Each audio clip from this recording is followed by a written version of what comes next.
우리의 질병, 육체적이고 또 정신적이고 또 영적인 질병을 고쳐주시기 원하시는 예수님을 만나 보았습니다. 예수님께서는 모든 사람들의 질병을 고쳐주시려고 이 땅에 오신 분이십니다. 그러나 우리가 예수님 앞에 절박하게 나와서 무릎 꿇고 낫기를 간절히 원하지만 또 그렇게 말씀을 드려서 질병을 고침을 받지만 예수님이 더 관심 있으셨던 것은 바로 이들이 병 낫는 것에만 집중하는가 아니면 내가 하는 말에 관심이 있고 또 그 말에 순종하는가에 더 관심이 있으셨던 것을 보았습니다. 사실 그 나병 환자는 자기 병이 낫는 것에만 신경을 썼지 예수님의 말씀에 순종하는 것은 신경 쓰지 않고 하지 말라고 그렇게 신신당부했지만 가서 다 말해버렸죠. 예수님께서 병을 고쳐주시기를 원하시지만 그러나 또한 우리 그 예수님의 말씀에 순종하기를 원하시는 것을 볼 수 있습니다. 여기 계신 많은 분들이 가지고 있는 질병을 낫기를 원합니다. 그러니까 육체적인 질병뿐만 아니라 정신적이고 정서적인 질병도 있고 또 영적인 질병이 있습니다. 이 모든 질병들, 내가 가지고 있는 또 어떤 때는 내가 모르는 질병들도 있는데 이런 것들이 이제 예수 그리스도께서 고쳐지심을 통해서 깨끗하게 되어지기를 원할 뿐만 아니라 그리고 하나님의 말씀에 순종하는 저희들이 모두 되어지기를 원합니다. 오늘 우리가 읽은 이 말씀은 중풍병자를 고치신 것에 대한 말씀입니다. 예수님께서 다시 이제 가버나움 자기의 사시는 곳으로 오셨어요. 그래서 집에 들어가셨어요. 그랬더니 그 소문이 그냥 삽시간에 다시 퍼져서 이제 그 수많은 사람들이 몰려들었습니다. 집 안에는 물론이고 집 밖에 문 밖에도 가득 차 있었던 여러분들이 그런 것을 경험을 하셨는지 모르겠지만 예전에는 이런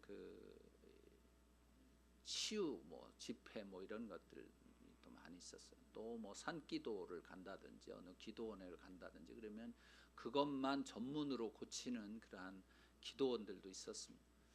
근데 거기에는 정말 사람들이 많이 이제 모여 있죠.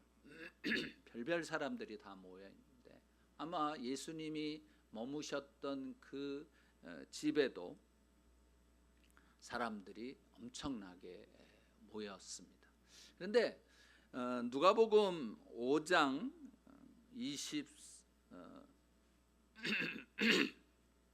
17절을 보면 그곳에는 누가 또 와 있었냐면 예수께서 가르치고 계실 때 바리새파 사람들과 율법학자들이 갈릴리의 모든 마을과 유대와 예루살렘에서 와 있었습니다라고 기록이 되어 있어요. 그러니까 그 예수님이 계신 그 집에는 바리새인들 그리고 율법학자들이 심지어 예루살렘에서까지 와서 다 앉아 있었던 그 때였습니다. 그러니 인산인해였죠. 근데 그때 마침 4명의 사람이 한 중풍병자를 자리에 이렇게 뉘어가지고 들고 온 것이에요.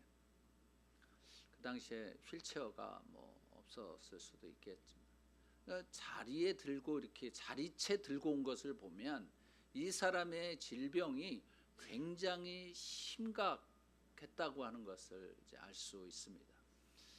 여러분들 부모님 중에 또는 아는 분들 중에 이 중풍병에 들려 중풍으로 쓰러지신 분을 아마 경험하신 분이 계실 것입니다. 저희 장인어른도 이제 이 중풍으로 쓰러지셔서 이제 침대에 오랫동안 계셨었는데 한 번 또 일어나셨다가 또 쓰러지시고 한 3번 정도. 나중에는 세 번째는 못 일어나신 거예요. 그래서 그 장모님이 얼마나 애쓰셨는지 몰라요. 또 이 소화기관이나 이런 거는 굉장히 잘 이렇게 또 돼 있어서 또 이제 듯이 좀 많이. 근데 운동을 못 하니까 이렇게 자꾸 또 찌시고. 그러니 이 연약한 여인의 몸으로 엎었다. 뒤를 또 이렇게 깨끗하게 씻어야만 등창이 나질 않더라고요. 그다음에 또 앞으로. 하여튼 그 장인어른이 돌아가셨을 때 어머니 그 장모님이 내가 이제 큰 짐에서 벗어났다고 이렇게 이제 말씀하셨던 적이 있어요. 참 쉽지 않습니다. 아마 이 4명이 데리고 온 이 사람도 도저히 자기 혼자로서는 움직일 수 없는 아주 심각한 병 가운데 그 상태 가운데 있었던 사람인 것 같아요. 들어가 보려고 애를 썼지만 사람들에게 좀 길 좀 비켜달라고 뭐 애원도 해봤지만 아무도 안 비켜줍니다. 왜냐하면 내 코가 석자라 나부터 고침 받아야지. 당신 데리고 왔지만 나도 내가 먼저 고침 받아야 뭐 이런 길을 내주질 않아서 어떻게 할 수가 없었어요. 예수님께 가야 되겠는데 예수님께 가기만 하면 예수님께 보여서 예수님이 보시고 고치실 수 있을 텐데 들어갈 수가 없으니 이거 어떻게 하나. 근데 이 사람들이 한 가지 번뜩이는, 그 중에 어떤 한 사람이 번뜩이는 이 아이디어를 낸 거예요. 그렇다면 우리 지붕을 뚫자, 이런 것이죠. 그래서 지붕으로 올라가서 예수님이 계신 곳 그쯤에서 이제 구멍을 뚫은 것이에요. 여기서 우리들은 이 사람, 이제 이 자리에 누워진 채로 내구퉁이에 이 줄을 매달아 내렸어요.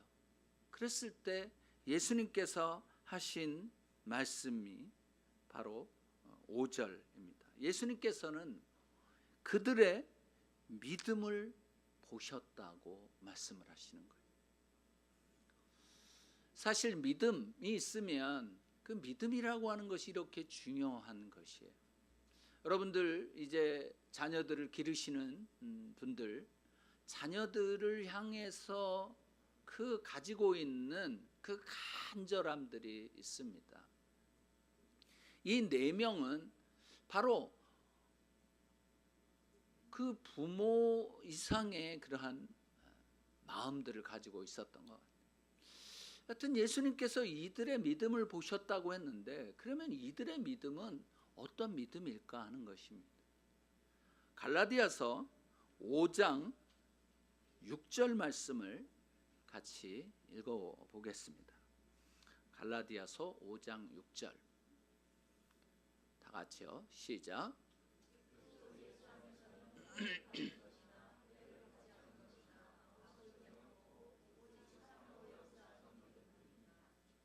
사랑으로 역사하는 믿음, 이것은 사랑을 통해서 행동하는 믿음이라는 뜻이에요.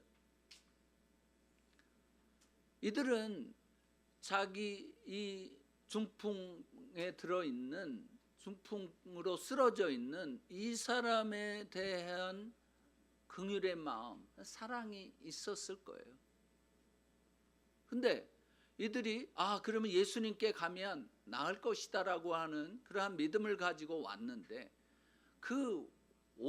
그들 앞에 있었던 것은 길이 쫙 열린 게 아니라 장애물이 가득 차 있었던 것이. 사람들이 너무 많았어요. 어떻게 들어갈 수도 없었어요. 옛날 성경에는 용신할 수 없다고 그렇게 돼 있어요. 마음을, 이 몸을 어떻게 할 수도 없는, 움직일 수도 없는. 그러니 그 첫 번째 장애물, 사람이 너무 많은 거예요. 들어가지도 못해요. 문 밖에도 너무 많아가지고. 그러니 이 사람들이 얼마나 그냥 관둘까? 그만두고 그냥 돌아가지 라고 하는 그런 생각이 들었을 수도 있겠는데, 그것을 넘어간 것이에요. 장애물을 넘어간. 사랑으로 역사하는 믿음 안에는, 사랑을 통해서 행동하는 믿음에는 이러한 것들을 넘어가는 것이 있어요. 여러분, 믿음이 있다면 거기에는 반드시 무엇이 있어야 할까요? 야고보 사도가 이야기한 것은, 행함이 없는 믿음은 무슨 믿음이에요? 죽은 믿음인 것이죠. 여러분, 내가 믿음을 가지고 있노라 하지만 정말 나는 행함이 있는가, 행동하는가, 행동하는 믿음을 가지고 있는가를 살펴보셔야 합니다. 어떤 분들은 이 몇십 년 전에 예수님을 믿어서 구원받았다라고 하는 그것 하나를 가지고 그냥 행동은 안 해요. 그러니 믿음이 죽은 거예요. 그러니 역사가 일어나지 않는 거예요. 자기도 속는 거예요. 그래, 이 믿음이 있으면 내가 예수를 주로 하나님의 아들로 고백했으니 내가 이제 구원은 따다 놓은 당상이야. 나는 지금 죽어도 천국에 갈 수 있어. 이런 것 때문에 믿음이 있다고 생각을 하는데, 그러나 행하지 않으면, 하나님의 말씀대로 살지 않으면 죽은 믿음인 거예요. 그래서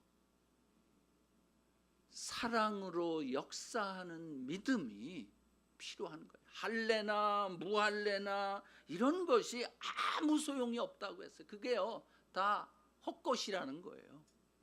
거기엔 그러나 오직 사랑으로 역사하는 믿음밖에 없는.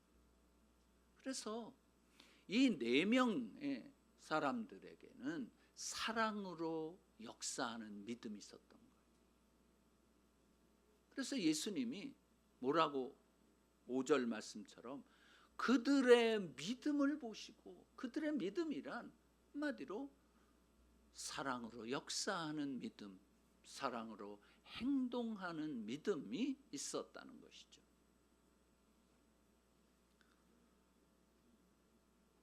이 믿음을 우리는 항상 점검해야 하며, 나의 믿음이 정말 살아있나 아니면 죽어있나, 이것을 점검해야 돼요. 살아있는 믿음을 가지고 있어야만 거기에서 역사가 일어나는 것이에요.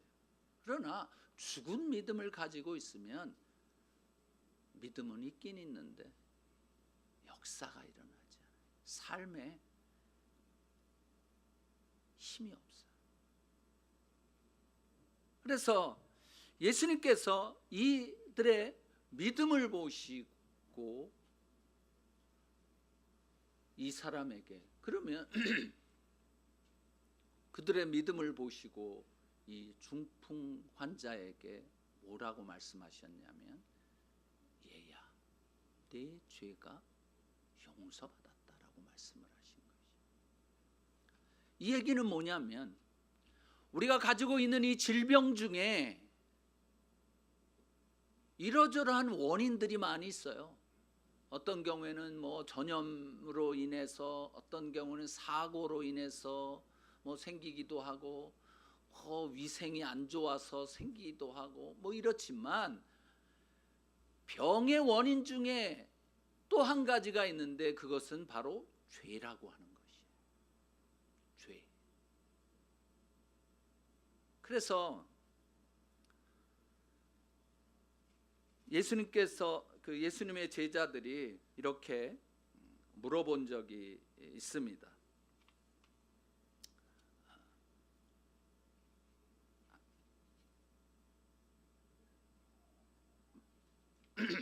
성경 말씀을 한 군데 좀 읽어 보면 좋겠는데, 요한복음 9장 2절 같이 읽어 보겠습니다. 시작.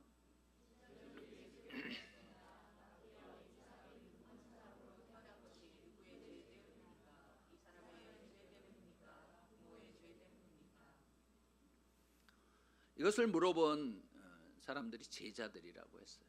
그러니까 이 제자들이 물어본 것을 보면, 이 사람의 죄 때문입니까? 아니면 부모의 죄 때문입니까?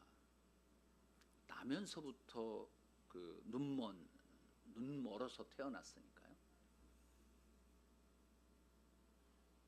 죄에 의해서 이러한 일들이 일어난다고 하는 것이에요. 부모의 죄에 의해서 이렇게 되어지는 경우가 있어요. 어떤 질병은, 물론 예수님께서 이 제자들의 질문에 대해서 누구의 죄라기보다 하나님의 영광을 위해서 이렇게 되어졌다고 말씀을 하셨지만, 여하튼 우리들이 알고 있는 대로도 부모의 죄 때문에 생겨진 병이 있지 않습니까? 그런 것들을 여러분 아실 거예요. 그 병이 자녀들에게 유전이 이렇게 전염이 되는, 감염이 되는 경우도 있는 거예요. 그러면 그거는 부모의 죄로 인해서 생겨진 것이죠. 또 어떤 경우에는 내가 죄를 지어서 생겨진 질병도 있는 것이에요. 그렇기 때문에 모든 병이 다 죄 때문에는 아니지만, 죄로 인해서 생겨지는 질병이 있다는 것이에요.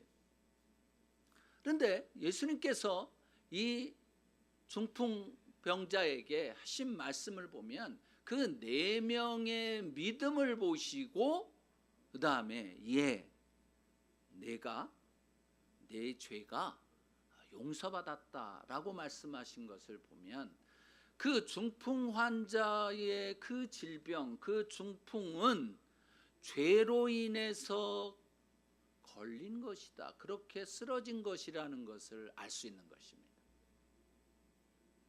예수님께서는 그것을 그 사람이 내려오는 동안에 딱 아신 거예요. 저 친구는 죄로 인해서 저 병이 생겼구나.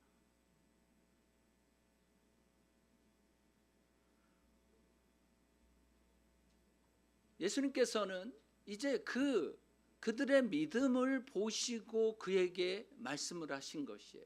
사실 성경에 보면 많은 부분에서 그 사람의 믿음으로 병을 낫게 해주신 경우가 많이 있어요. 마태복음 9장 22절에도 보면 12해 그 혈루병을 앓고 있던 여인에게 이야기했습니다. 안심해라, 내 믿음이 너를 구원했다. 그래서 순간 낫다고 했어요. 마태복음 15장 28절에도 수로보니게 여인에게 하신 말씀인데, 딸을 좀 구해달라고 그랬어요. 그런데 뭐 막 얘기하죠. 아니, 나는 개들에게 먹을 거 안 준다고. 나는 이스라엘 백성, 이스라엘에게 사람에게 보냄을 받았다. 이렇게 개취급을 당하면서도 개는 주인의 상에서 떨어진 부스러기를 먹습니다. 부스러기라도 먹습니다라고. 그래서 그에게 15장 28절에 내 믿음이 크구나, 내 소원대로 될 것이다 라고 말씀하셔서 그 딸이 낳았어요. 누가복음 18장 42절에도 한 눈먼 사람, 다윗의 자손 예수여라고 이렇게 소리를 지르니까 딴 사람들이 다 조용히 하라고 그랬는데도 더 크게 소리를 질렀어요. 그러면서 예수님이 그 사람에게 하신 말씀이 눈을 떠라, 내 믿음이 너를 구원했다라고 말씀해요. 이 믿음이라고 하는 그것이 본인의 믿음으로 여기에서는 많은 사람들이 구원받았고, 또 수로보니게 여인 같은 경우에는 어머니의 믿음으로 딸이 나음을 받은 거예요. 오늘 우리 이 본문에서는 네 사람의 믿음으로 중풍 환자가 고침을 받게 되어진 것입니다. 그래서 여러분들이 자녀를 위해서 또는 부모님을 위해서 어떤 형제 자매를 위해서, 친구를 위해서, 누구를 위해서 기도하든지 그 기도, 여러분들의 그 믿음의 기도로 내가 기도하는 그 사람이 나을 수 있다고 하는 사실인 것입니다. 그러기에 사랑하는 형제 자매 여러분, 누군가 나의 마음 가운데 정말 이 사람은 꼭 좀 나아야 되겠는데, 이 사람의 문제들이 좀 해결돼야 되겠는데 등등의 그런 것들이 있다면 믿음으로 그 사람을 위해서 구하십시오. 하나님께서는, 예수님께서는 그것에 대해서 응답해 주시는 분이십니다. 요한일서 5장 4절 5절 말씀을 읽어보겠습니다. 시작. 하나님에게서 난 사람은 누구나 세상을 이깁니다. 세상을 이긴 이김은 이것이니 바로 우리의 믿음입니다. 세상을 이긴 사람이 누구입니까? 예수께서 하나님의 아들이심을 믿는 사람이 아닙니까? 이 믿음, 사랑으로 역사하는 이 믿음. 근데 이 믿음이 사랑으로 역사를 해야 하는 거예요. 이 4명의 사람들이 이 한 중풍병자를 데리고 왔던 것처럼 그렇게 할 때에 예수님께서 말씀하신 것이. 그런데 아마 이 바리새인들이나 율법학자들은 예수님의 소문을 많이 들었을 거 아니에요. 병자들이 낫는다. 그래서 아마 그 앞에 이렇게 앉아 있으면서 이들은 저 환자를 어떻게 치유하는가를 좀 봐야지, 아마 이제 그랬을 것 같아요. 근데 이제 그러면은 이 사람들에게는 바랬던 것이 일어나서 내 자리를 들고 가라 이렇게 했으면은 와 대단하다 그랬을 거예요. 근데 예수님께서는 그렇게 먼저 말씀하시지 않고 뭐라고 말씀하셨냐면은 이 사람은 죄로 인한 것이었기 때문에 죄를 먼저 해결하셨다는 거예요. 죄 용서를 하신 거예요. 여러분, 죄로 인한 질병은 먼저 죄가 해결돼야 돼요. 죄가 용서받아야 되는 거예요. 그래서 예수님이 내 죄가 용서받았다라고 했더니만 거기 있었던 이 바리새인들하고 이 율법학자들은 갑자기 속에서 이상한 게 막 올라온 거예요. 아니, 자기가 누군데 저딴 소리를 하냐. 죄를 용서하시는 분은 오직 하나님 한 분이신데 어떻게 해서 나사렛의 그 총구석에 별로 이름 없는 이 랍비가 저런 소리를 하나. 내 죄가 용서받았다라고 하는가. 그런데 이 사람들이 몰랐던 게 있었던 거예요. 예수님께서는 왜 그렇게 하셨는가? 10절 말씀에 그것이 나와 있습니다. 10절을 읽어보겠습니다. 시작.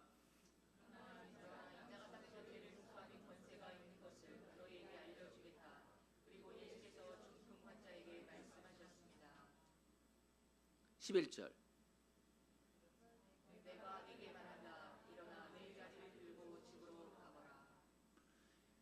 예수님 이것을 거꾸로 하지 않았어요. 예수님은 올바른 순서를, 죄로 인한 질병은 죄의 용서를 받아야만 온전하게 낫는 것이에요. 그러고 나서 일어나서 내 자리를 들고 가라고 말씀하신 거예요. 그런데 이렇게 내 죄가 용서받았다라고 하는 이 죄사함의 권세를 예수님께서는 사람들에게 알리고 싶었던 거예요. 그냥 내 죄가 용서받았다, 그 전에 너 일어나서 네 자리를 들고 가, 그렇게 말씀하실 수도 있죠. 그러나 죄로 인한 이 질병에 대해서는 반드시 죄가 먼저 해결되어 줘야 되는 것이죠. 우리가 알고 있는 또 우리의 질병 중에도 이런 것이 있을 수 있는 것이에요. 그런데 구약 성경에 보면 이 병들이 죄로 인해서 생겨졌다는 것을 말씀을 하고 있습니다.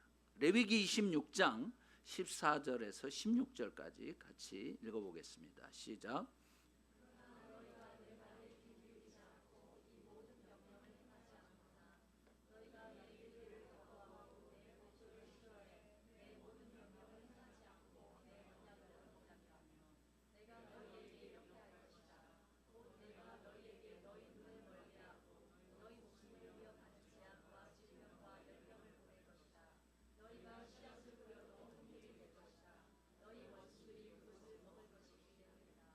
말씀 그대로입니다. 하나님의 명령, 하나님의 말씀, 규례를 행하지 않고 듣지 않고 순종하지 않고 또 그것을 싫어할 때 그에게 병이 생기는 것이에요.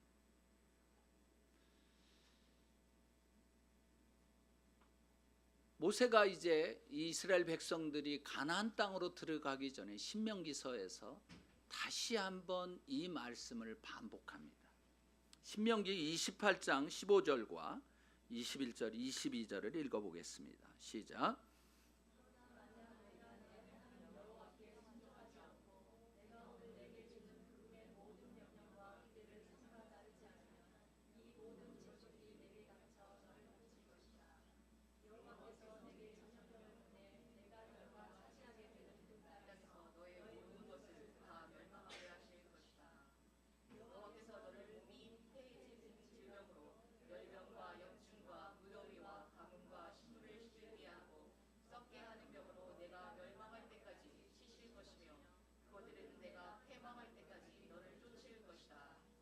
여기 나오는 것들을 보면 몸이 피폐해지는 질병, 이것은 이제 그 옛날 그 개역 성경에는 폐병으로 이렇게 나왔어요. wasting disease라고 이야기를. 그리고 열병, fever. 이 열이 나서 눈이 이제 이렇게 멀게 되는 그러한, 그리고 염증. 이게 사실 많은 병들, 뭐 열병도 그런 적이겠지만 그 염증에 의해서 고통스러운 게 굉장히 많죠.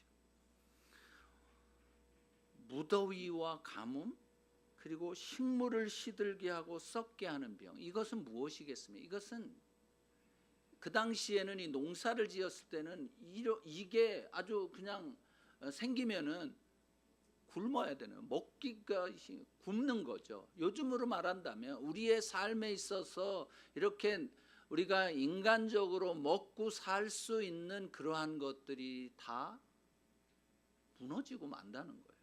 근데 이게 언제까지 계속될 것인가? 영어 성경에 보니까 이러한 디제스터들이 너를 계속 따라다닐 건데 언제까지? Until you die. 네가 죽을 때까지, 패망할 때까지 따라다닐 것이다.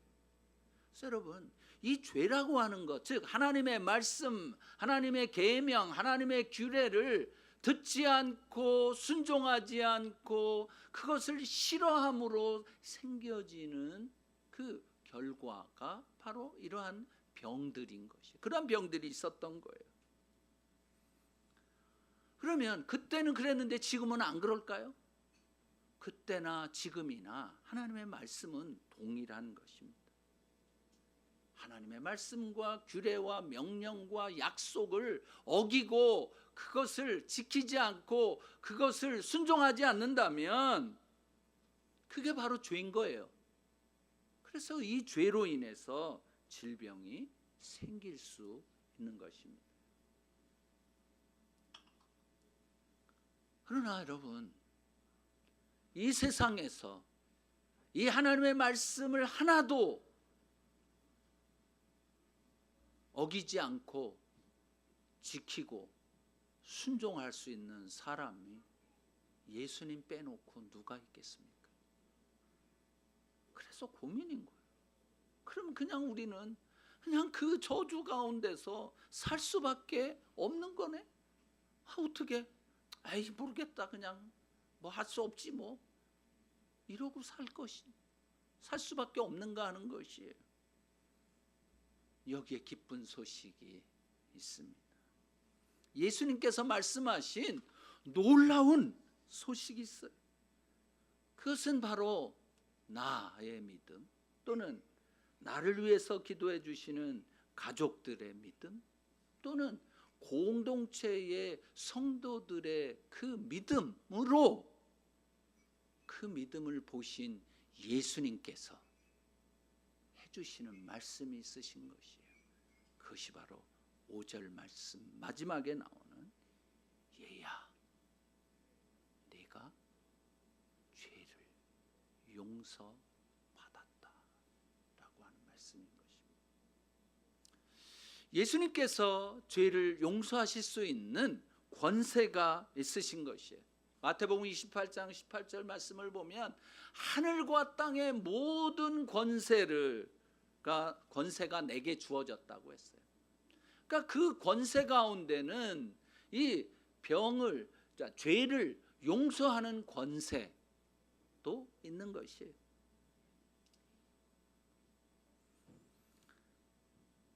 그러나 예수님이 곧 누구시라는 얘기예요? 하나님이시라는 거예요. 근데 율법학자들, 바리새인들은 이거를 몰랐어요. 이것을 인정하지 않으려고 했어요. 결국에 그들은 어떻게 한 것이에요? 예수님을 십자가에 못 박혀 죽인 거예요. 왜냐하면 그것을 인정하기 싫었어요. 근데 예수님께서는 바로 그 말씀을 하신 것이에요. 누가복음 5장 27절 24절 말씀을 보면 너희들은 인자가 땅에서 죄를 용서하는 권세를 가지고 있음을 알아야 한다라고 예수님께서 말씀하셨어요. 그러니까 이 중풍 환자를 고치시면서 그에게 내 죄가 용서받았다라고 그 죄를 용서하는 권세를 사용하신 것은 이 예수님께서 이 권세, 하늘과 땅의 모든 권세를 가지고 계신 그 예수님께서 죄를 용서하시는 권세도 있음을 사람들에게 알게 하시기 위해서 이 중풍 환자를 고치셨던 것이죠. 사랑하는 형제 자매 여러분, 우리가 이 세상에 살아가면서 죄 짓지 않고 살 수 있는 사람이 누구입니까? 아무도 없어요. 죄를 회개했지만 또 죄를 짓고 계속 그 죄 속에서 뒹굴면서 살아가고 있는 우리들인데, 예수님께서는 예수님이 죄를 용서하는 권세를 가지고 계시다고 하는 것을 우리들로 하여금 알게 하시는 거예요. 그래서 누구든지 죄가 있는 사람들은 예수님께로 나와서 무릎을 꿇고 죄의 용서를 구하기를 원하시는 거예요. 이 중풍 환자가 예수님께 왔다고 하는 그 사실 자체가 바로 예수님께 도움을 구한 거예요. 예수님께 나는 죄인입니다. 나는 아무것도 할 수 없습니다. 내 힘으로는, 내 노력으로는 어떻게 할 수 있는 것이 아무것도 없습니다라고 하는 하나님 앞에서, 주님 앞에서 자기 자신을 죄인으로 고백한 것이죠. 하나님의 성품, 예수님의 성품은 무엇인가? 사실 죄를 용서하시는 것이 하나님의 성품, 예수님의 성품이에요. 시편 103편 3절을 보면 내 모든 번제를 용서하신다고 말씀을 하셨어요. 그리고 12절에 동쪽이 서쪽에서 먼 것처럼 하나님께서는 우리 죄악을 우리에게서 멀리 옮기셨다. 그것이 예수님, 하나님이세요. 출애굽기 34장 7절 말씀을 보면 수천 대에 걸쳐 긍휼을 베풀고 죄악과 범죄와 죄를 용서하며, 하나님은 수천 대에 걸쳐서 죄와 죄악과 범죄 용서하시는 분이십니다. 이사야 43장 25절에 보면 나는 나를 위해 내 죄를 닦아 없애는 자니 내 죄를 더 이상 기억하지 않겠다. 우리는요, 내 죄도 굉장히 오랫동안 기억하고요, 남의 죄도 굉장히 오랫동안 기억합니다. 그런데 예수님, 하나님은 기억하시지 않는다는 것.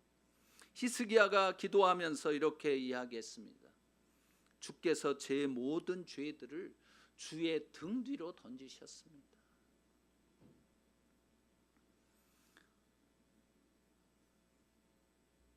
신약에서도 죄를 고백하면, 죄를 자백하면 우리 죄를 용서하시고 모든 불의에서 우리를 깨끗하게 해주실 것이라고 말씀하셨어요. 그래서요, 하나님의 성품이, 예수님의 성품이 죄를 용서하시는 것이. 그러니 성품이 그러니 그냥 하나님은, 예수님은 우리들이 어떠한 죄를 짓더라도 예수님께 나와서, 하나님께 나와서 고백하기를 원하시고 주님께 돌아오기를 원하시는 것이.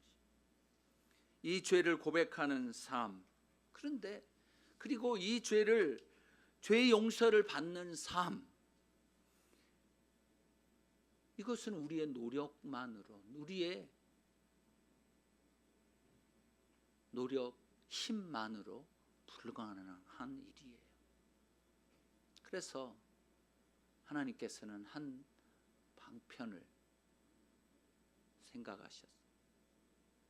에스겔서에 보면 내가 너희에게 새로운 마음을 주고 너희 안에 새로운 영을 줄 것이다. 내가 너희 육신으로부터 돌과 같이 굳은 마음을 없애고 너희에게 살처럼 부드러운 마음을 줄 것이다. 그리고 내가 내 성령을 너희 안에 주어서 너희로 하여금 내 법령을 따르며 내 규례를 지키고 행하게 만들 것이다. 우리가 노력하고 결단하고 혀를 깨문다고 해서 이 하나님의 법령, 하나님의 규례를 따를 수가 없어요. 그래서 하나님께서는 우리 안에 성령, 하나님의 성령을 주셔서 그 법을 따라서 살아갈 수 있도록 만드신다는 것이에요. 그 일이 언제 일어났습니까? 바로 오순절 성령 사건. 그때 성령이 우리에게 주어져서 누구든지 성령을 받은 사람, 예수 그리스도를 믿고 성령을 받은 사람들은 그 죄를 짓지 않도록 하나님의 말씀에 순종할 수 있도록 해주신다는 것입니다. 사랑하는 성도 여러분, 예수님은 죄 사함의 권세를 가지신 분입니다. 그리고 죄를 용서하시는 성품을 가지신 분입니다. 그러므로 우리가 죄를 지었을 때 주님께 나와 고백하기를 원하십니다. 그러면 우리 죄를 깊은 바다 속으로 던지시고 등 뒤로 던지시고 도말하시고 영원히 기억하지 않으시는 것입니다. 우리 자신은 우리들의 죄를 기억하고 용서하지 못할 때가 있지만 예수님은 우리의 죄를 깨끗하게 씻어주십니다. 그러므로 주님 앞에 모든 것을 내어놓으십시다. 그리고 예수님께서 우리의 죄를 용서하시는 음성을 들으십시다. 얘야, 내 죄가 용서받았다. 같이 기도하시겠습니다.